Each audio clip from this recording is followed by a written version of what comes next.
Hey everyone, it's Barb. Today was an okay day, I suppose. I worked on the closet, which is the podcasting area, to make it cozy. I worked more on that today. I got a good bit done. So yeah, I've got probably, I would say, I broke it into like fourths, I guess. So I did the first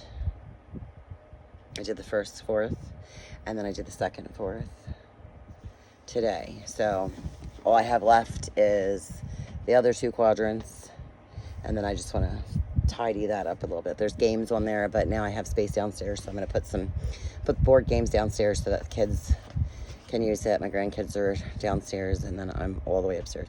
So they'll be on the first floor so that when I want to use the games, I can use them. If they want to use them, they can use them. But so today I wanted to talk to everybody about like self-worth. Like, your self-worth is,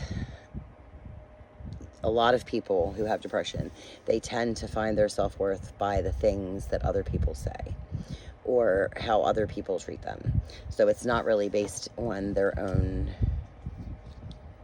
assessment. It's I don't want to say that they all don't trust themselves, but it's like, for me, I felt like I didn't really trust myself to make good decisions, because you decide to date someone and then you're in a bad situation, or you decide to be friends with somebody, or you decide to take a job, that you probably, and then you get there and you realize, oh, I shouldn't have taken this job, you know what I mean? Or I shouldn't have entered this relationship, or just things like that. So after making a lot of poor decisions, it was hard for me to trust myself making decisions. So that's a very slippery slope with depression, because then that leads you to being a people pleaser. And because you know that your whole goal at this point is to please this other person so that you're not by yourself, or that they don't reject you, or they don't leave you, or whatever the case may be, because that would damage you. You would feel like that would be damaging to you. The more self-worth that you learn, or you're able to achieve, the better off you are, because even if you do make another poor decision and get into another bad situation, at least this point, you've recovered from that before.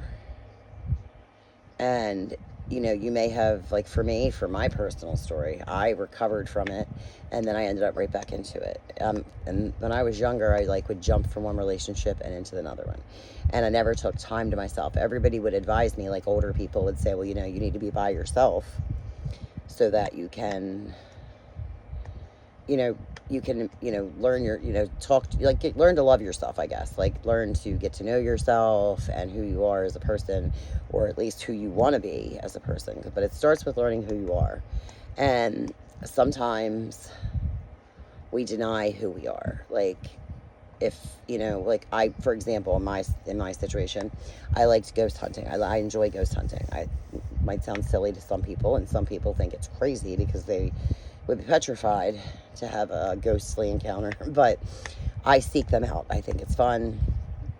And it's not really, for me, it's not really about, it is kind of spooky, but it's not about the spookiness.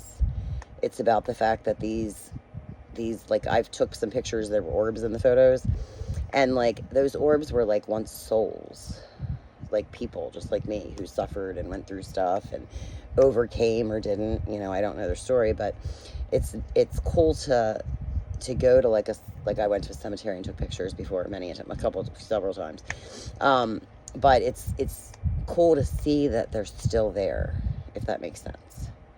I'll tell a story about, I'll tell another one, and not in this video, but in another video. I'll make another video, and I will talk about one of my videos next week. I'll talk about when I started to come out of my depression. I'll start about, when I started to come out, I went ghost hunting, and that was a story. And I actually can show pictures. I don't know how yet, but I'll figure that out. But it was a really good experience, because that's kind of going and doing that with my oldest daughter. It was like I was taking back who I was before I started dating this person. Because when you're in a relationship and you don't have your self-worth, a lot of times you become codependent. And if you're codependent, then that means everything about you is dependent on this other person. And if they're happy with you, then you feel good about yourself. If they're unhappy with you, then you either, like, sometimes you can be panicking that they're going to leave you, or you feel bad about yourself. And it doesn't help when you're in like a verbally abusive situation, because people who are verbally abusive can kind of like, they can kind of make it worse, because they know, almost, I don't think they know that you're, maybe they know, I don't know, but I know that they know that you're going to try to please them, and they'll expect you to, you know, they'll realize that they have the power over how you feel, how your emotions. And once you know, fix your self-esteem and you get your self-worth back, you start to realize that it doesn't really matter what this person says. I mean, if you go back and look at, you know, in your personal lives, like all my exes, I don't live my life any different, because what would they think? I don't care about that. What, we're exes. You're no longer relevant. You know what I'm saying? So it's kind of like, I'm going to live my life on my terms. And if someone doesn't want to be on board, then they just can jump ship or whatever. But I know that, you know, in my relationships, in my past, like I said, I've just always, you know, been kind of like codependent for the majority of them.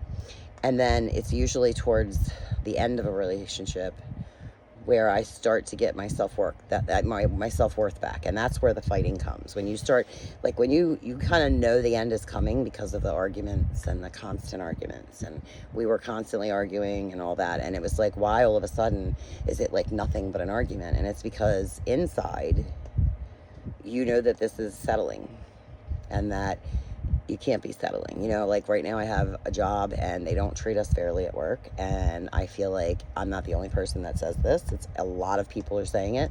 So I feel like because of that, I still give my all, but I don't give my all for the company, if that makes sense. I give my all for the customers, because the customers deserve better. Our associates deserve better. The store itself, you shouldn't be treating your people like that. But at the end of the day, you know, the arguments with management, the arguments, you know, about all these little tiny little things, attitude for managers, you know what I mean? All that stuff comes, and they think, oh, well, she's the employee, she needs to have this job, you know. But at some point, my self-worth is going to like overpower that, to where, you know, and I have been looking for another job. So I've been working on this, which is really a priority. And then I've also been working on looking for something else. But I'm also in a place where I'm not really sure what I want to do, because right now I'm working in retail and I don't think I want to continue that. But I have a lot of other skills. I have a huge skill set. I've done a lot of different jobs. That can be another video. Not for next week though, but eventually we'll talk about that. But I just feel like, you know, everybody needs to, like, our words really matter. I had an interesting day yesterday. I worked, yesterday was my long day. I opened, so I'm like 5 to 1:30. And when I was there, it was a good day. Like, everything was going swimmingly good. And then all of a sudden, somebody didn't come in till I think they came in, it was like 4 hours after they were supposed to be there. So I was short-staffed, so that was kind of a stress, but it is what it is. But I went and took my lunch, and when I went out to lunch, that was another little silly situation, which I'll tell you about. I'll make a video this week about that. So that's 2 of the videos you're going to hear next week already. Or maybe I can squeeze something into a short. I'll have to see.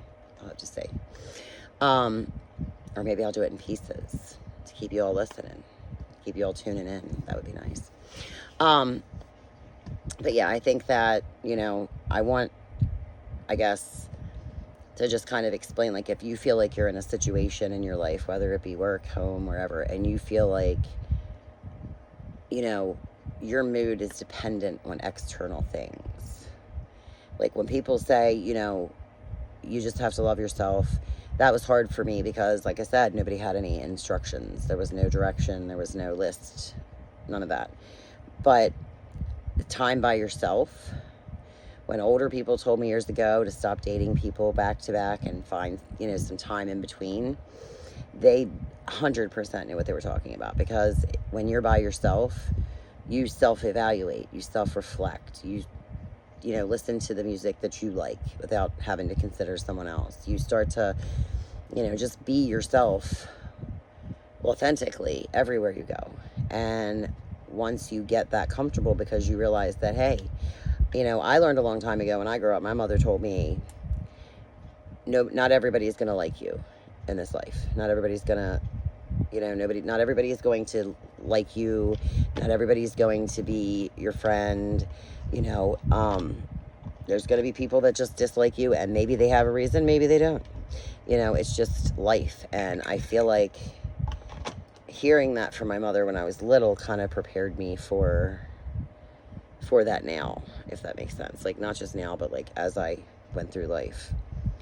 So I hope that something I said today helps you. And once I finish this whole closet and I get it totally podcast cozy, I am definitely going to show everyone. So I hope everyone has a good night, and I hope you enjoy the video. And if you got anything out of it, or you think somebody might get something out of it, please like, share, and subscribe. I appreciate that. Have a good night, and God bless.